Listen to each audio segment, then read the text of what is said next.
Power star Pawan Kalyan కొత్త cinema Katamarayudu release date విషయంలో full clarity వచ్చేసినట్టే. కొన్నాళ్లుగా ప్రచారం జరుగుతున్నట్టే ఈ చిత్రం మార్చి 24 నాడే ప్రేక్షకుల ముందుకి రాబోతోంది. ముందు ఉగాది రోజు అంటే మార్చి 29న కాటమరాయుడు రిలీజ్ చేయాలి అనుకున్నారు. కానీ 5 రోజులు ముందుగానే అంటే మార్చి 24 నాడే విడుదలకు మొగ్గు చూపారు. చివరికి ఈ డేట్ ఫిక్స్ అయినట్టు తెలుస్తోంది. కాటమరాయుడు ఓవర్సీస్ హక్కుల్ని కొన్న సంస్థ ఈ విషయాన్ని ధృవీకరించింది. సినీ గెలాక్సీ సంస్థ కాటమరాయుడును ఓవర్సీస్లో రిలీజ్ చేస్తోంది. కాటమరాయుడు ఓవర్సీస్ హక్కుల్ని సొంతం చేసుకున్న సందర్భంగా సినీ గెలాక్సీ సంస్థ ఈ చిత్రానికి మార్చి 23న ప్రీమియర్లు పడబోతున్నట్టుగా కన్ఫర్మ్ చేసింది.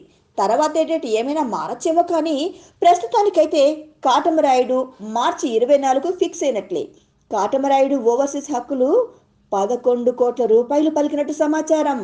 సర్దార్ గబ్బర్ సింగ్ డిజాస్టర్ అయినా ఆ ప్రభావం కాటమరాయుడిపై పడలేదు అంటానికి ఇదే రుజువు. సర్దార్ ఓవర్సీస్ రైట్స్ 10.5 కోట్లు పలికాయి అప్పట్లో.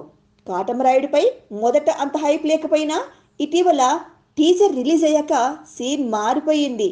అన్ని ఏరియాల్లోనూ ఈ సినిమాకు క్రేజీ బిజినెస్ ఆఫర్స్ వస్తున్నట్టుగా సమాచారం. Please subscribe. Hi, it's me Purna. Please subscribe.